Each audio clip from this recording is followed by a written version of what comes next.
चुनावी राज्य राजस्थान में जोर शोर से प्रचार में जुटे मुख्यमंत्री अशोक गहलोत पाली जिले की बाली विधानसभा पहुंचे, जहां उनका जोरदार स्वागत किया गया। इस दौरान बीजेपी को घेरते हुए उन्होंने सरकार की उपलब्धियों को गिनाया और दावा किया कि उनकी सरकार की योजनाओं से जनता को बड़ा लाभ हुआ और सरकार बनने पर और भी नई लाभकारी योजनाओं को लाएंगे। इस दौरान गहलोत ने बीजेपी को भी निशाने पर लिया। हमें बदनाम करते रहते हैं क्या हम लोग हिंदू नहीं है, क्या हम लोग गो भक्त नहीं है, क्या नहीं है। इस प्रकार से ये जो आरोप लगाते हैं उनमें कोई दम नहीं है। बाली के दौरे से पहले भी सीएम गहलोत ने बीजेपी को घेरते हुए आरोप लगाया कि उनके पास कोई मुद्दा नहीं है, इसलिए घबराई बीजेपी गैर मुद्दों को मुद्दा बना रही है।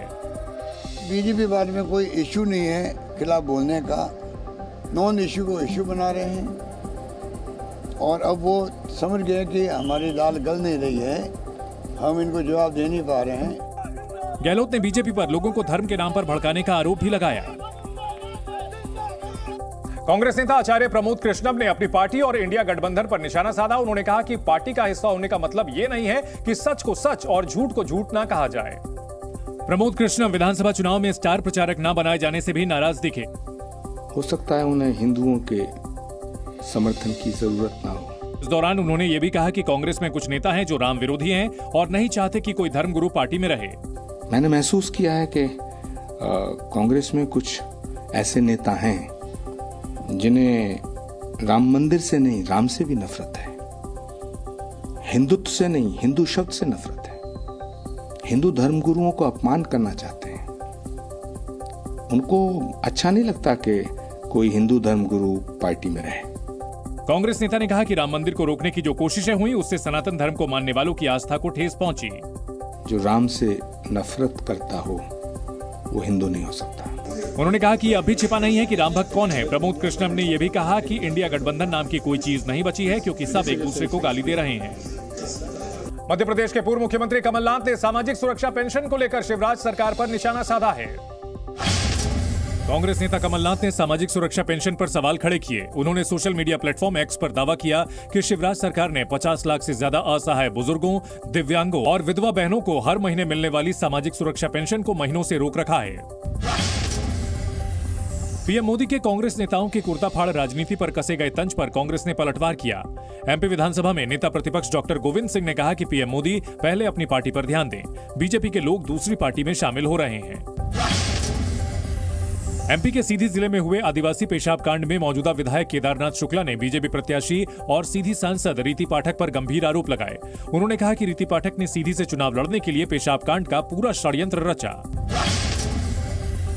तेलंगाना विधानसभा चुनाव के लिए बीजेपी ने 14 उम्मीदवारों के नाम की 5वीं लिस्ट जारी की। बीजेपी ने सिकंदराबाद छावनी से श्री गणेश नारायण को उतारा, तो वहीं के महेंद्र को चंद्रायन गुट्टा से टिकट दिया गया है। राजस्थान में विधानसभा चुनाव को लेकर चुनाव प्रचार जोरों पर है। राजस्थान के दूसरे सबसे बड़े जिले बाड़मेर में भी राजनीतिक हलचल तेज हो गई है। पश्चिमी राजस्थान की सबसे हॉट सीट मानी जाने वाली बाड़मेर विधानसभा सीट का इतिहास भी बेहद दिलचस्प रहा है। जहां पिछले 15 सालों से बीजेपी लगातार कांग्रेस के वर्चस्व को तोड़ने में जुटी हुई है, लेकिन उसे सफलता नहीं मिली। कांग्रेस ने इस बार भी मेवाराम जैन पर भरोसा जताते हुए उन्हें बाड़मेर विधानसभा सीट से चुनावी मैदान में उतारा है। तो वहीं बीजेपी ने इस बार दीपक कड़वासरा को प्रत्याशी बनाया है। बाड़मेर जिले में पिछले 3 बार से कांग्रेस के मेवाराम जैन ही जीतते आए हैं, लेकिन इस बार चुनाव में क्या है लोगों की राय, ये जानने के लिए जी न्यूज की टीम बाड़मेर से 12 किलोमीटर दूर स्थित जालिपा इलाके में पहुंची, जहां लोगों ने मौजूदा विधायक पर इलाके में काम नहीं करने का आरोप लगाया। शुरुआत में विधायक बने थे तो काम करवाया था 5 साल, उसके बाद में अभी 2 बार बने तो कोई काम नहीं करवाया। राजस्थान का बाड़मेर इलाका तेल और कोयला उत्पादन के लिए जाना जाता है। इसके साथ ही इलाके में गैस, जिप्सम जैसे खनिज भी भरपूर मात्रा में मिलते हैं। इसके अलावा यहाँ बड़े पैमाने पर विंड एनर्जी और सोलर एनर्जी के जरिए बिजली पैदा की जाती है। लेकिन हैरानी की बात यह है कि प्राकृतिक संपदा से भरपूर बाड़मेर के कई इलाके आज भी तरक्की से दूर हैं। यहाँ के लोगों को बुनियादी सुविधाएं भी नसीब नहीं हो पा रही हैं और लोगों के मुताबिक इस इलाके में पानी की गंभीर समस्या है। जी न्यूज से बातचीत के दौरान लोगों ने बताया कि शहर से लेकर गांव तक लोग पानी की किल्लत से जूझ रहे हैं। पानी की एक बहुत बड़ी समस्या बनकर आया है, जिसमें लोगों को अपनी जेब से पैसे खर्च करके टैंकर बुलाने पड़ते हैं। लोगों ने आरोप लगाया कि आजादी के बाद प्रदेश में कई सरकारें बनी, लेकिन उनकी समस्या दूर नहीं हुई। बाड़मेर के कई इलाकों में लोग आज भी पानी का टैंकर मंगवाकर अपनी जरूरतें पूरी करते हैं। बहुत ही पानी की गंभीर समस्या है। आज भी पीने के लिए हम 500-700 रुपया टंकी पैसा दे के डलवाते हैं। सिर्फ पानी ही नहीं बल्कि बिजली न मिलने से भी लोग काफी परेशान दिखे। ग्रामीणों ने बताया कि 24 घंटे में उन्हें 3 से 4 घंटे ही बिजली मिलती है। बाड़मेर विधानसभा सीट से कांग्रेस के मेवाराम जैन लगातार 3 बार चुनाव जीत चुके हैं। मेवाराम ने 2008 में पहली बार जीत हासिल की थी, उसके बाद 2013 और फिर 2018 में चुनाव जीतकर जीत की हैट्रिक लगाई। यहां की जिला परिषद में भी पिछले 3 बार से कांग्रेस का ही कब्जा रहा है। इसके बावजूद शहर के हालात नहीं बदले। इसकी गवाही वहां से सामने आई तस्वीरों ने दी। जगह जगह सीवर खुले नजर आए और उसका गंदा पानी सड़कों पर बहता दिखाई दिया। जैसा लोगों ने मुझे बताया, और कई बड़ी जो समस्या है शहरी में विकास के हिसाब से बात करूं तो सीवरेज की ये लाइन जैसी कई बड़ी समस्या हैं जो पूरे शहर में अलग अलग हिस्सों में लोगों की बड़ी सरदर्दी की वजह बन गई है। दावा है कि सीवरेज के गंदे पानी की वजह से लोगों के घरों में सीलन तक आ गई है, तो वहीं खुले सीवर की वजह से कई लोग हादसे का शिकार हो गए। आए दिन हादसे हो रहे हैं। कई बार मोटरसाइकिल वाले, बाइक वाले और पैदल चलने वाले रात में लाइट नहीं होने की वजह से नीचे गिरते हैं। लोगों ने बताया कि उन्होंने इसकी शिकायत कई बार अधिकारियों से की, लेकिन उनकी सुनवाई नहीं हुई। बाड़मेर शहर में सीवरेज का गंदा पानी लोगों के घरों की नींव तो कमजोर कर ही रहा है। शहर में चारों तरफ पड़े कूड़े के ढेर और नाली का गंदा पानी वहां के उद्योग धंधों पर भी असर डाल रहा है। और हालत यह हो गई है कि सड़क के किनारे पर बसे कई उद्योग धंधे धीरे धीरे बंद होने की कगार पर पहुंच गए।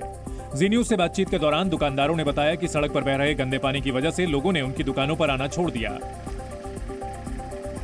पानी भरा होने की वजह से कोई कस्टमर आता नहीं है और रोड पे चलने वाले लोग भी रॉन्ग साइड यूज करते हैं। उसके बाद में कई बार यहाँ पे एक्सीडेंट वगैरह भी हुए हैं। बातचीत में लोगों ने बताया कि पूरे बाड़मेर शहर में नाली का गंदा पानी सड़कों पर बहता है, जिससे उन्हें काफी परेशानियों का सामना करना पड़ता है। ये हाल तब है जब 15 साल से जो जिला परिषद है बाड़मेर की, उसमें भी कांग्रेस है। 15 साल से विधायक भी यहाँ कांग्रेस के आते हैं।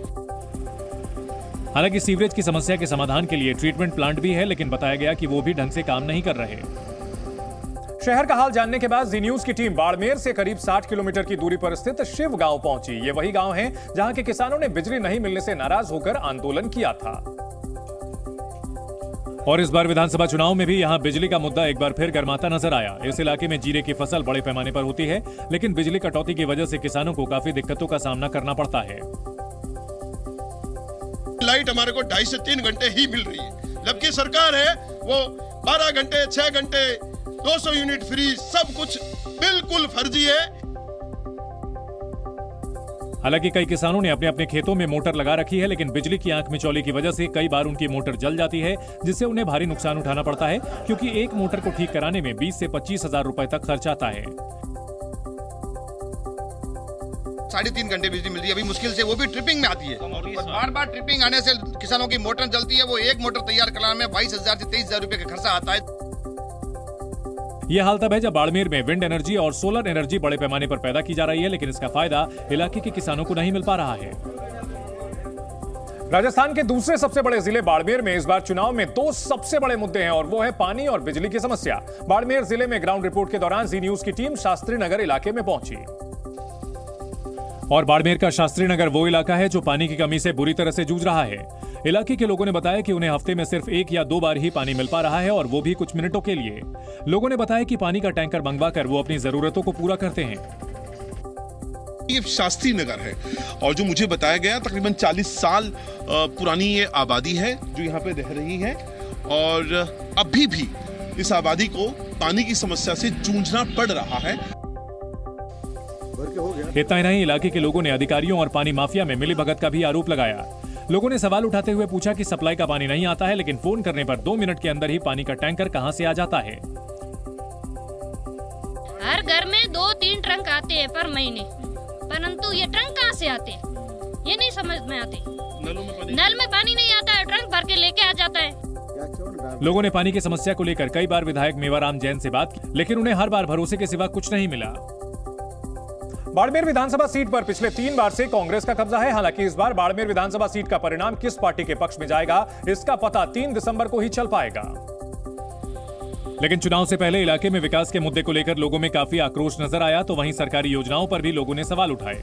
जब जी न्यूज की टीम ने इलाके के विधायक और कांग्रेस उम्मीदवार मेवाराम जैन से बात की, तो उन्होंने बिजली समस्या से साफ इनकार कर दिया। गांव में नहीं मिल रही या शहर में नहीं मिल रही है, गलत बात है। इस बिजली में खूब कम किया। हालांकि सीवरेज लाइन की समस्या के सवाल पर मेवाराम जैन ने माना कि सीवरेज का काम अभी अधूरा है और इसे जल्द ही पूरा कर दिया जाएगा। वहीं पानी की समस्या को भी जल्द दूर करने का भरोसा दिया। करीबन 5 साल हो गए। ठेकेदार है जो बिल्कुल धीमी गति से काम कर रहा है और उसके लिए री-टेंडर की भी बात चल रही है, उस पर पेनल्टी लगाने की भी बात की है। लेकिन बीजेपी ने कांग्रेस उम्मीदवार के सभी दावों को सिरे से खारिज कर दिया। बेचारा बर्बाद हो रहा है, किसान रो रहा है, कोई भी उसकी कहीं सुनवाई ये सरकार नहीं कर रही है। कर्ज के तले दबा हुआ किसान है। फिलहाल बाड़मेर विधानसभा क्षेत्र में चुनाव प्रचार जोर पकड़ चुका है और दोनों दलों के नेता जनता को लुभाने में जुटे हैं। हालांकि इस बार के चुनाव में किस पार्टी के नेता को जनता का आशीर्वाद मिलेगा, इसका फैसला 3 दिसंबर को ही हो पाएगा। इन दिनों पूरी दुनिया में जिस चीज की चर्चा सबसे ज्यादा है वो है एआई यानी आर्टिफिशियल इंटेलिजेंस। एआई को लेकर तमाम अच्छी बुरी बातें बताई जा रही हैं, लेकिन कई मायनों में एआई बड़े काम की तकनीक साबित हो रही है। एआई की मदद से आईआईटी मद्रास के एक्सपर्ट सुप्रीम कोर्ट के लिए एक विशेष तरह का सॉफ्टवेयर बना रहे हैं। इस सॉफ्टवेयर की मदद से याचिकाकर्ता सुप्रीम कोर्ट में अपनी स्थानीय भाषा में अपनी बात कह सकेगा और उसकी बात सामने बैठे जज तक उनकी भाषा में ट्रांसलेट होकर पहुंचेगी। इस सॉफ्टवेयर के लिए सुप्रीम कोर्ट और आईआईटी मद्रास के बीच एक एमओयू भी साइन हुआ है। एआई का दूसरा इस्तेमाल पंजाब की 8 सेंट्रल जेलों की सुरक्षा बढ़ाने के लिए करने की योजना है। इस योजना के तहत पंजाब की 8 सेंट्रल जेलों में आर्टिफिशियल इंटेलिजेंस से लैस 1100 से ज्यादा सीसीटीवी कैमरे लगाए जाएंगे। ये सीसीटीवी कैमरे जेल के अंदर और 4 दीवारी के बाहर की हर हरकत की रिकॉर्डिंग करने में सक्षम रहेंगे और सीसीटीवी कैमरे में कुछ भी अगर संदिग्ध हरकत दिखी तो तुरंत अलार्म बजने लगेगा। जानकारी के मुताबिक अगले साल मार्च तक एआई आधारित सीसीटीवी नेटवर्क पंजाब की जेलों में काम करने लगेगा।